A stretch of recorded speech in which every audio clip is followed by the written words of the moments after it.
Acoger su palabra es resistirse a acoger al mismo Cristo. Disponerse a acoger la palabra es disponerse a acoger al mismo Cristo.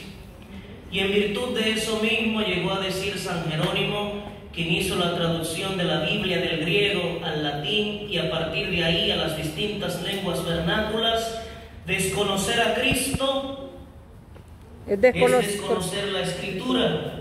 Quien desconoce la Escritura, en consecuencia también desconoce a Cristo. Por tanto, debemos experimentar en lo más profundo de nuestro corazón la necesidad de acudir constantemente a la palabra de Dios, leer la palabra de Dios o escuchar la palabra de Dios, y sea que la leamos o la escuchemos, dejarnos interpelar por esa palabra de Dios. La palabra de Dios sana, libera, transforma. Ya nos lo revela también la primera lectura. La palabra de Dios es viva y eficaz, más tajante que espada de doble filo, y no puede volver a él vacía sin surtir un efecto especial en la vida de la persona. Por tanto, la palabra de Dios no deja indiferente a nadie, no puede dejarnos indiferentes.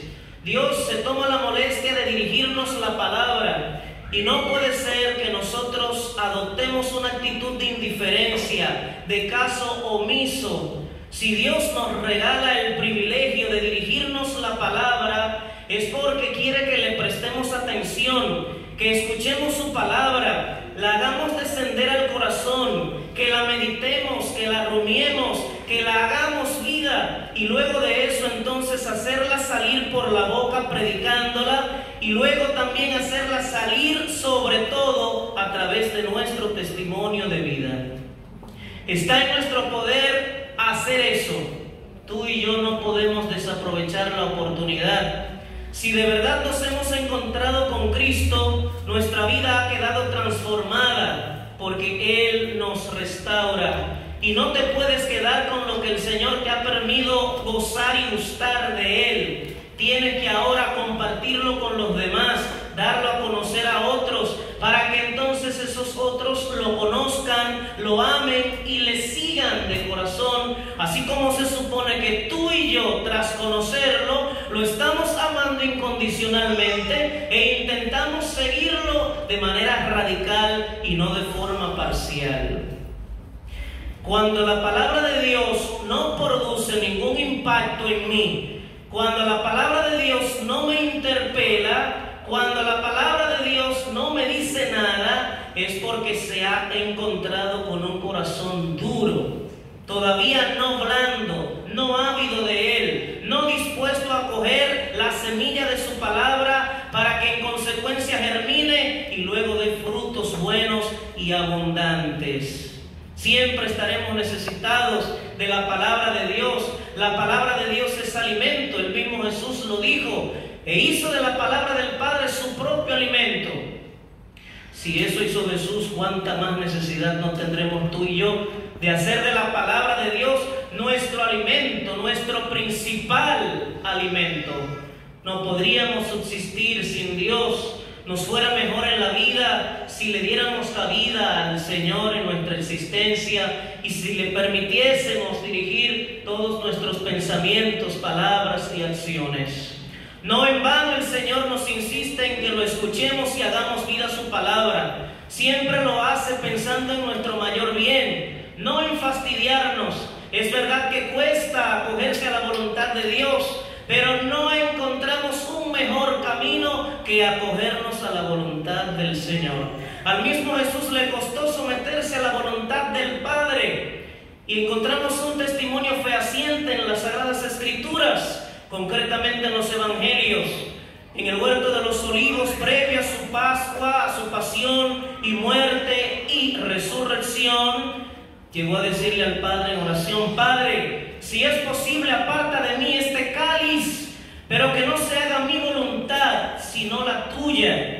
Significa que, al menos en ese momento, la voluntad de Jesús no se identificaba con la voluntad del Padre, porque llegó a decir: Padre, si es posible, aparta de mí este Pero lo que más nos interesa ahora es aquella palabra con la cual terminó: que no se haga mi voluntad sino la tuya. Es decir, no importa que ahora lo que tú desees no se identifique con la voluntad de Dios. Lo importante sería dar el paso a ceder tu propia voluntad a la voluntad del Padre, para que se realice no lo que tú quieres, sino lo que Dios quiere, porque lo que Dios quiere y lo que tiene previsto para ti es mejor que lo que tú mismo deseas para ti y para los tuyos. Jesús nos da testimonio de eso. Le cede su voluntad al Padre para que se realice no su voluntad, sino la voluntad del Padre de Dios. Era lo mejor. Acogerse a la voluntad de Dios comporta sufrimientos. Pues por eso Jesús dijo eso, de que lo librara de ese cáliz. Pero me parece a mí que sufre más aquel que se resiste a acoger a Dios en su vida, a hacer vida su palabra. Sufre más el que le da la espalda a Dios, el que pasa por el mundo a expensas de Dios, no agarrado de su mano. Por tanto, esta palabra tiene que transformar nuestra existencia. La segunda lectura que hemos escuchado nos recuerda precisamente que en este mundo toca experimentar dolor y sufrimiento, pero que los sufrimientos de esta vida no se comparan en nada con la gloria que nos espera. Y tenemos que aprender a darle un sentido redentivo al dolor y al sufrimiento, para que no pase sin más. Así como Jesús supo aprovechar su pasión y su muerte cruentas, obteniéndonos así la redención, tú y yo, asociados a los padecimientos y la muerte cruenta de Cristo, tenemos que darle un sentido especial a nuestro dolor y sufrimiento. Aprovechar que padecemos para ofrecerlo por la remisión de nuestros pecados, por la conversión de los pecadores, para que haya unidad en el amor, en el seno de nuestras familias, en nuestra comunidad parroquial, en donde quiera que nosotros estemos y nos toque hacer acto de testimonio del amor de Dios en nuestras vidas. El evangelio que la iglesia nos propone para este día consiste en una parábola bastante conocida por todos, o al menos por la mayoría. Se trata de la parábola del sembrador. El evangelio consta de 4 partes. La primera parte es una introducción. La segunda parte es la exposición de la parábola del sembrador. La tercera parte es un diálogo entre Jesús y sus discípulos. Y la cuarta parte es la explicación de la parábola del sembrador. Y es importante tomar en consideración lo que aparece al principio, en la introducción, que Jesús se dispuso a predicar la palabra. Luego se aglomeró un montón de gente alrededor suyo, y era tanta la gente que estaba a su alrededor que tuvo que subirse a una barca y entonces se sentó. No está de más este elemento del sentarse. Significa que Jesús se sentó para enseñar, para adoctrinar, y más que para adoctrinar, proponer un estilo de vida nuevo, un estilo de vida que comporte el amor a todos, el amor a Dios sobre todas las cosas, el amor al prójimo como a uno mismo, aunque a uno le caiga mal, tal o cual prójimo. Jesús se sienta, enseña, propone un estilo de vida. No estaría de más abrirnos a la posibilidad de adoptar ese nuevo estilo de vida que Él nos enseña y nos propone asumir. Nada más conveniente que eso para ti y para mí. No nos pide nada en nuestro detrimento, sino en nuestro mayor beneficio, para tener un mañana mejor en esta tierra y para gozar luego de un mañana esplendoroso en el cielo. Entonces después expuso la parábola del sembrador. Jesús habla de 4 tipos de terrenos, pero si ustedes quieren, simplifiquémoslo. Los 3 primeros tipos de terrenos son terrenos malos, y el 4º tipo de terreno es el terreno bueno. No estamos llamados a hacer ningún tipo de terreno malo, sino solo el tipo de terreno bueno. ¿Qué significa eso? Estamos llamados como decía ahorita, hacer un terreno blando, verdaderamente acondicionado para que la semilla de la palabra de Dios pueda ser sembrada en nuestro corazón y germinar y dar frutos buenos y abundantes. Yo, no sé otro, pero yo no creo mucho en las personas que solo viven rezando, rezando y rezando. Amén. Y que no se permiten realizar un testimonio de vida para con sus hermanos más necesitados. Yo no estoy en contra de rezar, no estoy en contra de orar. Amén. Hay gente que incluso acude día tras día a la palabra, pero no se le nota su recurrencia a la palabra de Dios, porque no están abiertas a dejarse transformar por esa palabra. Hay que rezar, pero también manifestar el poder y la eficacia de esa palabra en mí, porque ha de moverme a volver la mirada y el corazón al otro, al prójimo, al que necesita de mí. De hecho, la palabra prójimo lo que significa es próximo. Hay mucha gente considerando ayudar a los que están por allá, lejísimos. Esos que están lejísimos son mis hermanos, son mis prójimos, porque Jesús los hizo hermanos míos. Pero más prójimos míos son los que están bastante cerca, comenzando por la propia familia, y encuentran esos miembros de nuestra familia o esos miembros de nuestra comunidad un antitestimonio evangélico. Porque no vivo esa palabra, no me dejo transformar por esa palabra. Mínimo debemos acudir a la lectura o la escucha de la palabra de Dios. La iglesia nos propone cada día una primera lectura, un salmo, un evangelio.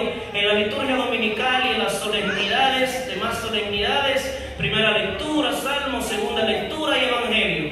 Pero cuánto menos el Señor espera de nosotros que entremos en contacto, aunque sea con el evangelio de cada día, intentando hacer vida lo que el Señor nos sugiere en ese fragmento de su palabra.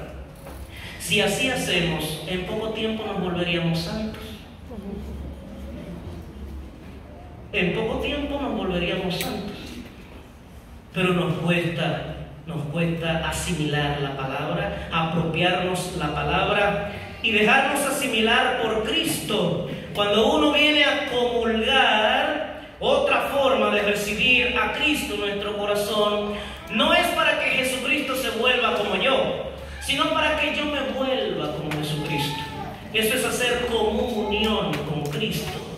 A eso estoy llamado, a ser otro Cristo aquí en la tierra. No otro demonio, sino otro Cristo, otro santo en la tierra.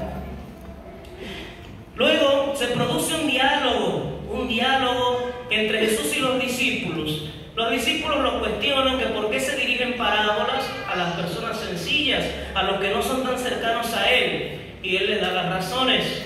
Y vemos que más adelante, ya en la cuarta parte, se nota una actitud compasiva y misericordiosa de parte de Jesús, incluso para los que no son tan cercanos a Él, porque explica la parábola del sembrador.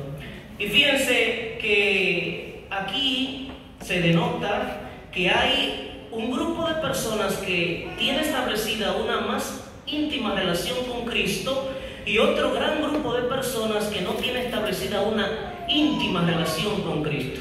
El grupo de los apóstoles logran entender y comprender más fácilmente que los otros porque están de cerca con Cristo. ¿Quieres entender la palabra? Ponte de cerca con Cristo. ¿No entiendes algo? Acude a una persona sabia y prudente que te pueda explicar la palabra. No tomes todo lo que está en la Biblia literalmente. No podemos constituirnos en fundamentalistas. La Biblia demanda interpretación, pero una buena y justa interpretación, para no poner en boca de Dios lo que no dijo, porque hay que llamar al pan pan y al vino vino. A veces le atribuimos cosas a Dios que no son para nada de Dios, otras veces le atribuimos cosas al demonio que no son para nada del demonio. Y entonces es importante que acudamos a la palabra, que nos nutramos en la oración, que comulguemos el cuerpo y la sangre de Cristo estando debidamente en condiciones para hacerlo, para que se nos haga más fácil entender y comprender su palabra. Luego, entonces nos toca aspirar a ser parte de ese grupo que tiene establecida una íntima relación con Cristo. No de ese otro grupo, dejándonos masificar, que no tiene una muy buena relación con Cristo y mucho menos una íntima relación con Él. Ya después, en la conclusión del Evangelio, dice Jesús: lo sembrado en tierra buena representa a quienes oyen la palabra, la entienden y dan fruto. Si la entiendes, la vivirás y darás fruto. A Dios a cada uno le regala su capacidad, y en la medida en que ofrece una capacidad, en esa misma medida demanda una respuesta. Por eso dice: a unos les tocará dar el 100 por uno, a otros el 60% y a otros el 30%. Cada uno dé de acuerdo a su capacidad y a la vocación a la cual ha sido convocado por el Señor. No estamos aquí en este mundo para ocupar un puesto y ya. Hemos de ocupar un puesto y desempeñar una misión, extender su reino de justicia, de amor y de paz desde la vocación a la cual nos ha convocado. Y luego entonces dar de acuerdo a la capacidad recibida. El que ha recibido capacidad de dar 100, que procure dar 100 y que no se conforme con 90. El que ha recibido capacidad para dar 60, que procure dar 60 y no se conforme con 59, porque puede dar 60. Ahora, el 100 del que puede dar 60, ¿cuál es? 60. Pero si usted ha recibido capacidad para dar 100, su 100 es 100. Así que vamos a pedirle al Señor que su palabra llegue no solo a nuestros oídos, sino también a nuestros corazones, y que nos renueve, que nos restaure, que nos lleve a una fe más certera, más honda, más robusta, que también nos mueva a la conversión. Es una palabra que sale a colación en el texto del Evangelio. Nuestro corazón muchas veces está lejos de Dios, y no basta rezar. No todo el que dice Señor, Señor entrará en el reino de los cielos. Hace falta dar testimonio del amor de Dios, especialmente de cara a esos que están más cerca de nosotros. Que así sea. Amén.